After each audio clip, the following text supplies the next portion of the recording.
Prontinho, meninas, voltando.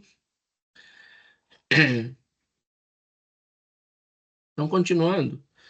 Agora, tá dando um reflexo aqui, né? Fechar a cortina, só um instantinho.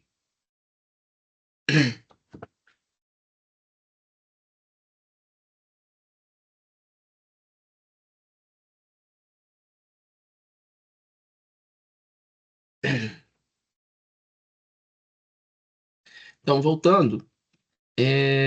Agora a gente vai falar dos esteróis, que é aquela classe de lipídios que são formados pelos anéis é, aromáticos. Então, são 3 anéis de 6 carbonos e um anel de 5 carbonos, sem duplas ligações ou com duplas ligações, tá? Melhor, ligações duplas. Então, tem ali vários tipos, né? O primeiro aqui é o colesterol, o outro é o estigmasterol. Esse aqui, o estigmasterol, é um dos tipos aí encontrado nos vegetais, assim como o beta-citosterol também. Citosterol, desculpa, não estou enxergando, gente, o nome. Tá pequenininho para mim, esse aqui. Beta-citosterol também de origens vegetais, tá? Então, outros que são comuns a vegetais e animais. O colesterol é o principal esteroide encontrado aí nos animais. Então, são tipos de gorduras aí, esteróides. E, como eu disse antes, eles se transformam em ah, moléculas sinalizadoras que funcionam como hormônios. E aí a gente tem a vitamina D, que pode ser também essa forma D3 ou a forma mais ativa dela, que é a hidroxi 25 a hidroxi 25D. Eita, caramba, 25 hidroxi D, que é uma forma ativa também da vitamina D. A vitamina D ela tem essa função também hormonal, né? Ela regula vários eventos no nosso metabolismo.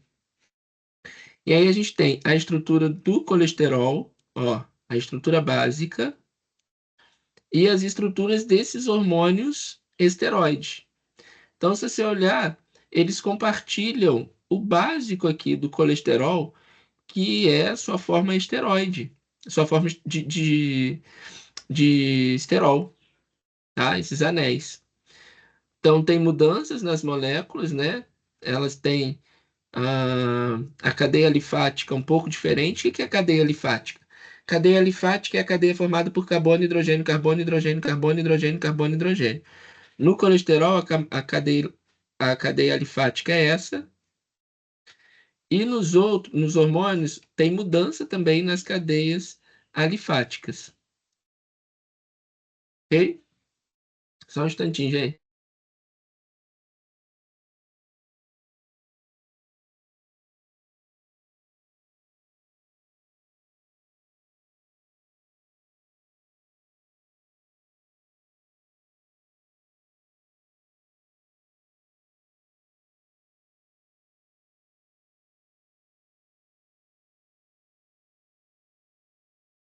Desculpa, gente, minha filha foi sair com o avô dela. Vamos lá. Então, tem a estrutura química comum do colesterol nesses hormônios. E aí, aqui do lado, tem os esquemas mostrando as transformações, né? Pelos quais eles passam aí, quais são as cadeias, né?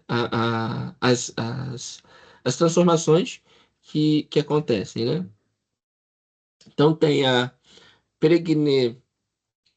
pregnenolona, e aí vai dar origem lá ao estradiol, vai dar origem à testosterona, vai dar origem ao cortisol, vai dar origem à deidrotestosterona, origem à progesterona. E o que que vocês separam aí? Por exemplo, progesterona,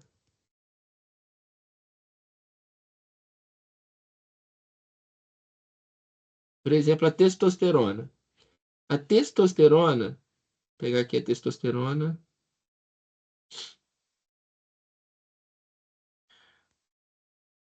A testosterona, ela se transforma em estradiol. Testosterona é um hormônio masculino e o estradiol é um hormônio feminino.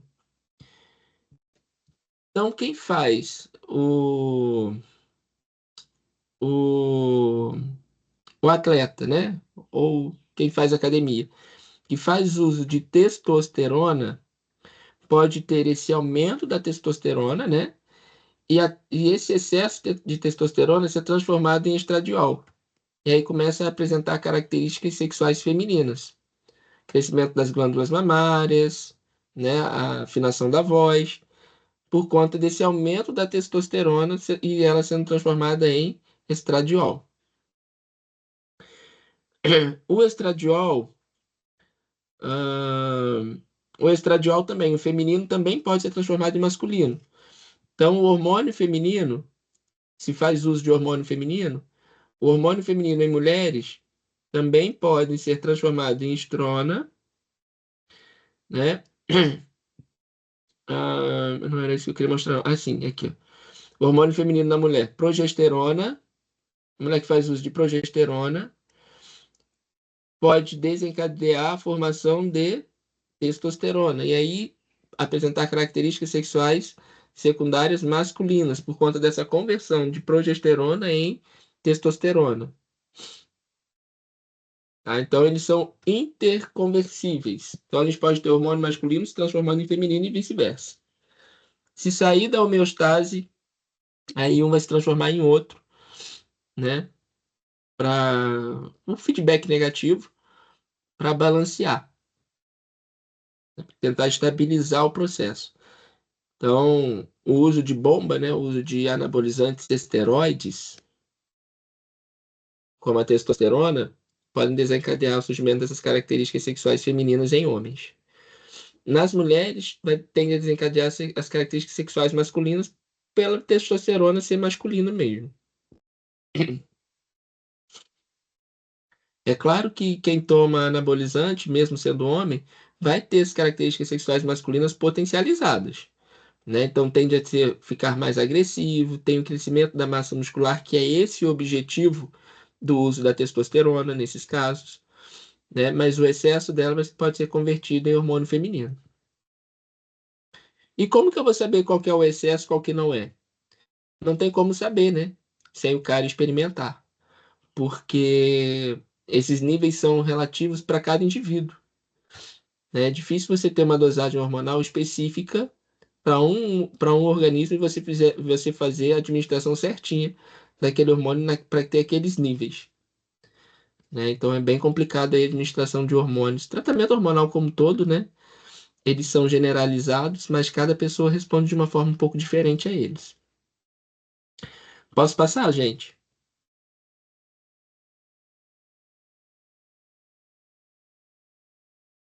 Sim.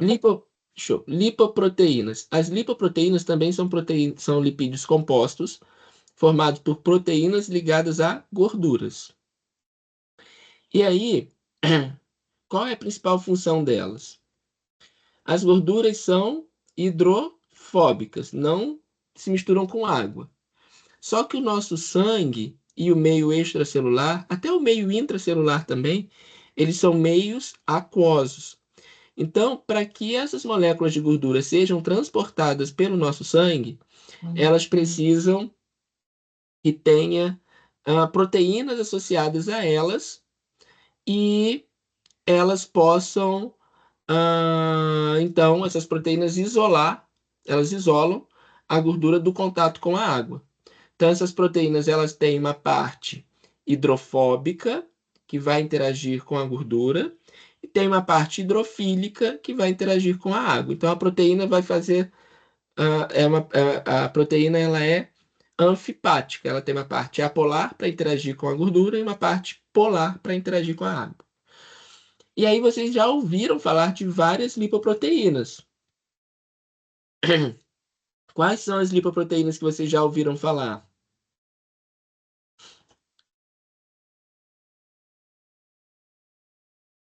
Não tô lembrando de nenhuma. Nenhuma. Eu vou colocar aqui e aí vocês vão lembrar, ó. VLDL, LDL, HDL. Onde vocês já viram isso? Eu já vi. Onde? Bioquímica. Bioquímica, isso aí. Isso aí. Aparece muito nos exames de sangue, né? A gente diz que são os colesteróis, não é isso? Quando você faz o exame de sangue, meu colesterol bom, meu colesterol ruim. Não é colesterol, é uma lipoproteína. O que quer dizer isso? São proteínas ligadas às gorduras. E cada uma dessas gorduras, dessas lipoproteínas, tem proteínas diferentes que formam elas, e proporcionalmente, gordura em relação à proteína também é diferente. Então, a gente tem proteínas de muito baixa densidade, very low density lipoprotein, né? Muito baixa densidade, lipoproteínas de muito baixa densidade, que é VLDL. Tem a low density lipoprotein, que é de baixa densidade, LDL. E tem a de high density lipoprotein, que é de alta densidade. Então, o que quer dizer isso? Baixa ou alta densidade? Quando você mistura óleo na água, o óleo fica sobre a água ou fica abaixo da água? Quando você mistura, joga óleo na água, Sobre. sobre a água. Então, o óleo tem uma densidade menor do que a água. Ele é mais leve que a água. Então, essas proteínas VLDL e LDL, que têm baixas densidades, elas têm mais gorduras proporcionalmente do que proteínas. A proteína dá maior densidade à lipoproteína. Então, a lipoproteína HDL, de alta densidade, ela tem proporcionalmente mais proteínas em relação a lipídios. Ok? Então, a gente tem ali, ó, proteínas, né, ligadas aos lipídios, lipídios contidos dentro dessa lipoproteína. Aí tem colesterol, muda também a proporção, tá? De ácidos graxos, colesterol, não tem só colesterol na lipoproteína. Por isso que é errado a gente dizer que o colesterol é LDL ou colesterol HDL. Não. Além de colesterol, tem outros lipídios ali compondo também a lipoproteína, tá? Além dessas lipoproteínas, que são as mais comuns, existe também os quilomicron. O quilomicron é uma proteína de mais baixa densidade ainda do que o VLDL, e ele é formado quando a gente ingere, quando a gente absorve as gorduras.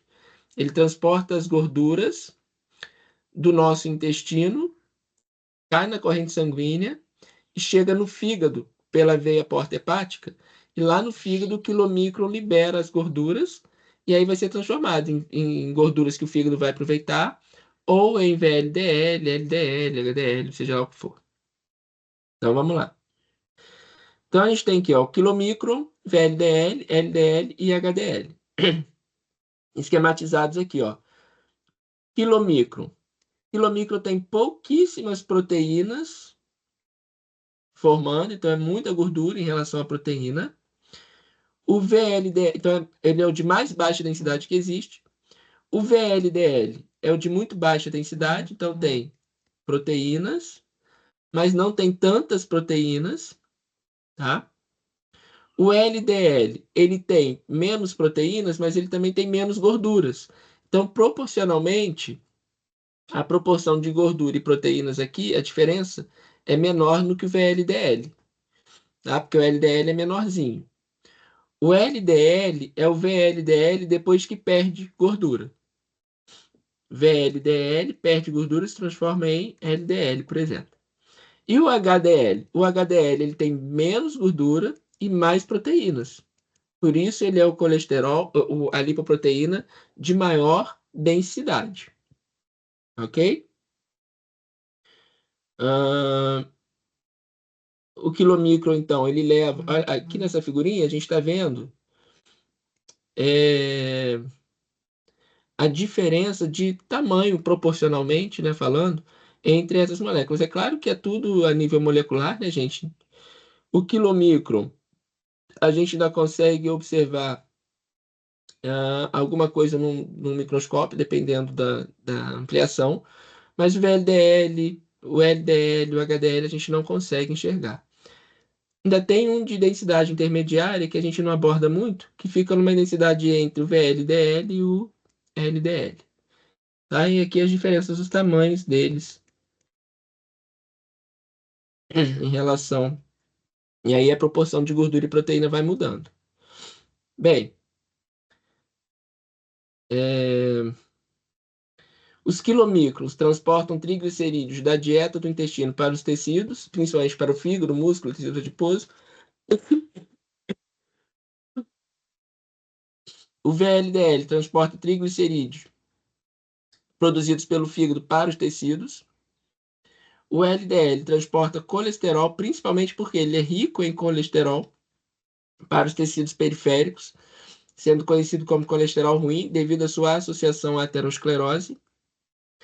E o HDL, de alta densidade, remove o excesso de colesterol, rico em colesterol também, mas dos tecidos e transporta de volta para o fígado, para ser excretado, chamado de colesterol bom.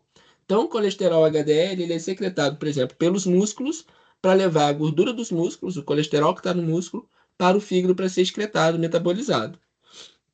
Então, quem faz atividade física tem os músculos mais ativos e acaba aumentando a produção de HDL,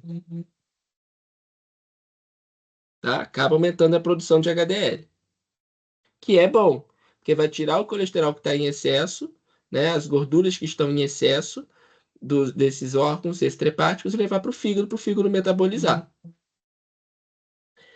Hum, E por que que o LDL, por que que eles têm esse destino, né? Como é que eu sei que os quilomicrons vão ser formados no intestino e vão chegar justamente no fígado, músculo e principalmente aí, né, fígado e tecido adiposo também para ser armazenado? Como é que eu sei que o quilomicron vai fazer isso? Porque as proteínas que estão nos quilomicrons são específicas para vão interagir com esses tipos celulares. O HDL vai ser produzido, por exemplo, nos músculos, e as proteínas do HDL vão interagir com as células do fígado. E aí, quando chegar no fígado, vai fazer essa parte de liberar as gorduras lá no fígado. Por que que a LDL tem maior associação com a aterosclerose? Porque as proteínas em volta interagem com as paredes dos vasos sanguíneos. E aí causa aterosclerose. Além do que, são moléculas um pouco maiores, não tanto quanto a VLDL, mas que também podem ir juntando e aglomerando nos vasos sanguíneos, tá? Mas por conta dessas interações entre as proteínas e os tipos celulares, ok?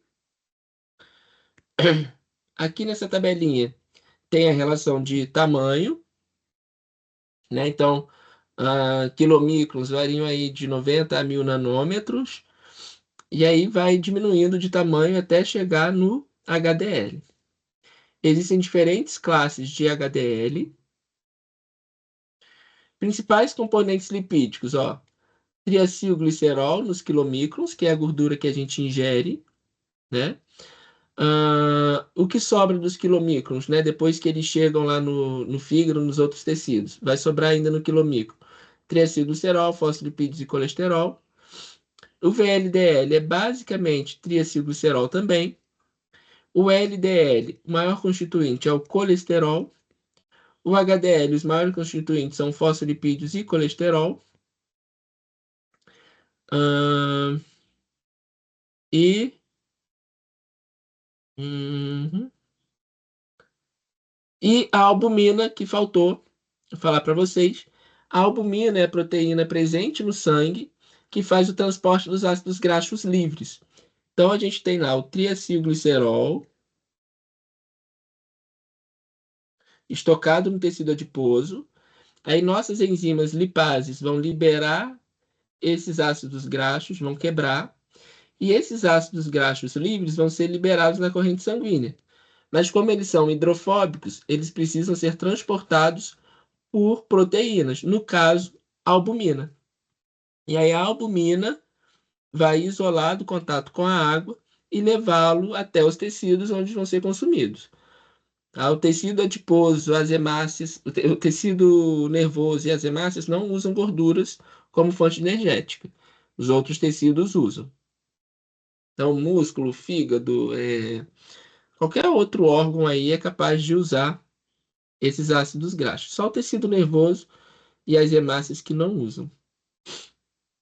Tá? O tecido nervoso, as células nervosas, porque a barreira hematoencefálica não deixa passar os ácidos graxos, porque são grandes, e as hemácias não têm mitocôndrias. E a gente só consegue quebrar ácidos graxos nas mitocôndrias.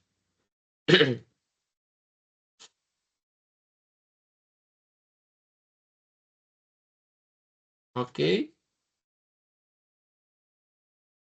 Então, a albumina, nesse caso aí, ligada ao ácido graxo, ela é uma lipoproteína também.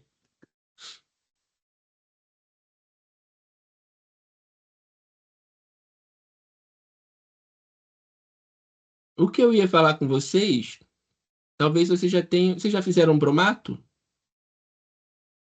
Eu já. Também. Sim. Já? Vocês chegaram a fazer a determinação de lipídios totais? Não lembro de ter feito isso, não. De Não. gorduras totais? Não? Então, Agora eu não tô lembrando, não. então, as gorduras totais. Deixa eu pesquisar aqui na internet. Deixa eu compartilhar a tela com vocês.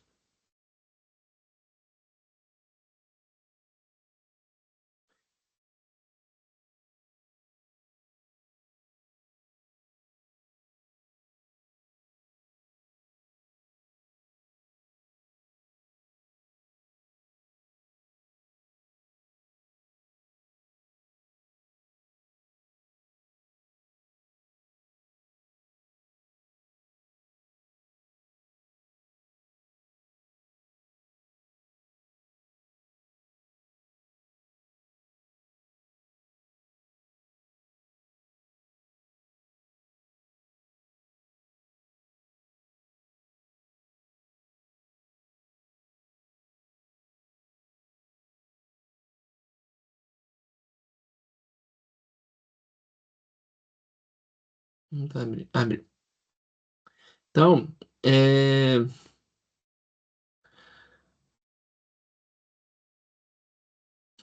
a reação de. Como que a gente faz essa dosagem, né, de lipídios totais? E também de esteroides. De esteróides, aliás. Esteroides não, esteroides são os hormônios, esteróides é que são aqueles esqueletos aromáticos. Ah, então, os lipídios totais, a gente faz o seguinte: a gente tem que extrair os lipídios totais de uma amostra do alimento. Então, a gente, dependendo do tipo de alimento, a gente tem que triturar aquele alimento, ou torná-lo, né, seco, às vezes desidratar o alimento, ou a gente tem que misturar bem o alimento. Então, por exemplo, vamos supor que a gente pegue lá a manteiga. E aí, da manteiga, eu tenho que extrair a gordura. Então, a manteiga é praticamente o quê? Gordura. Não vou ter muito trabalho para fazer a extração dela.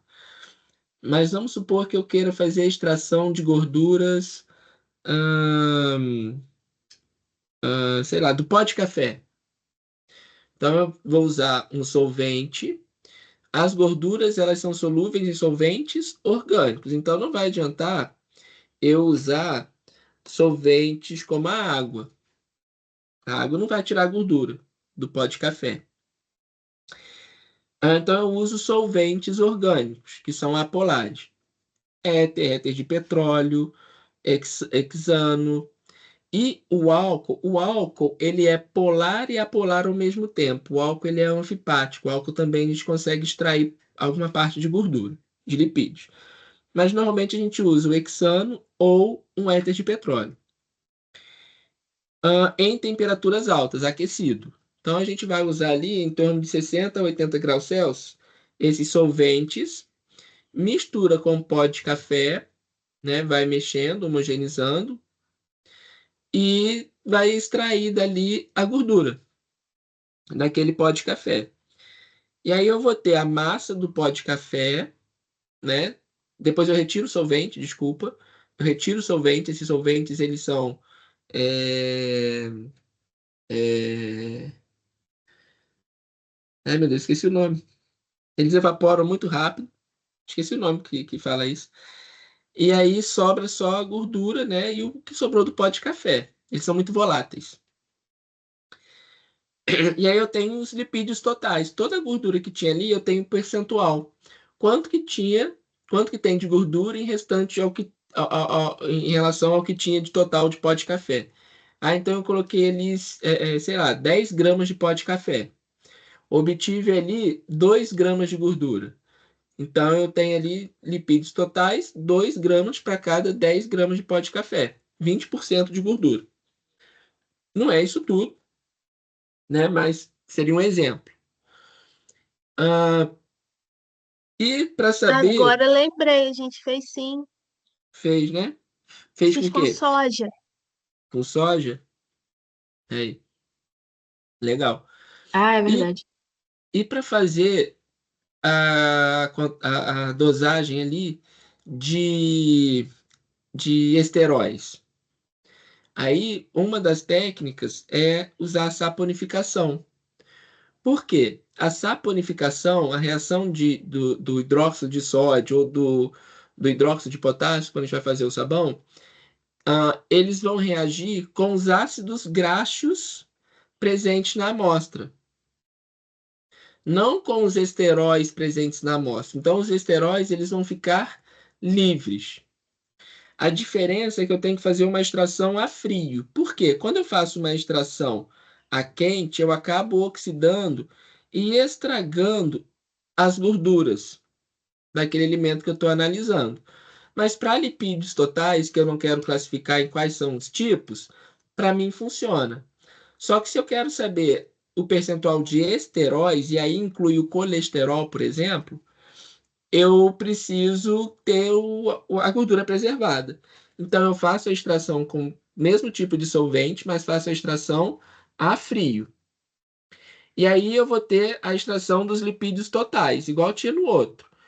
Só que eu não vai tirar todos os lipídios, concorda? Porque não está quente. Então não vai ter o mesmo potencial de tirar os lipídios. Porém, eu vou ter ali uma porção de lipídios extraídas. E aí eu pego aquele lipídio e faço a reação com hidróxido de sódio ou com hidróxido de potássio para ter a reação de saponificação. Então eu extraí o lipídio, aquele lipídio está com um monte de lipídio diferente, e aí eu faço a saponificação. A saponificação vai ocorrer nos ácidos graxos, ó. O hidróxido vai se ligar, ou melhor, o sódio vai se ligar aos ácidos graxos, não aos esteróis. Então vai formar aquele sabãozinho e eu pego a parte que não virou sabão e faço a proporção. A parte que não virou sabão se refere aos esteróis, ao colesterol, por exemplo. E aí eu tenho a dosagem de colesterol daquele alimento, tá? Classificando dentro dos esteróis como um todo. Deu para entender? Basicamente é assim que é feito, né? E tem diferentes técnicas também, passar o reagente de forma contínua, deixar o reagente direto lá, o solvente direto em contato com a amostra, homogeneizar, passar pelo... esqueci o nome do processo. É, so... Ai, meu Deus, esqueci. Sorbete, se eu não me engano, que vai passando o solvente nas amostras, e aí o solvente vai saindo mais limpo, e aí, conforme o solvente, quanto mais limpo vai ficando o solvente, menos saturado ele fica, menos ah, ah, com gordura ele fica, mais ele vai soltando outras gorduras. Aí, mantendo o fluxo de solvente entre as amostras, ah, facilita o processo de extração. Mas são várias técnicas diferentes, tá? Não vou entrar em detalhes com isso aqui para vocês, não. Tá? Entenderam? Essa proporção aí, reação de saponificação para dosagem de esteróides. Sim. Vocês chegaram a fazer isso em bromato também? Devem ter feito.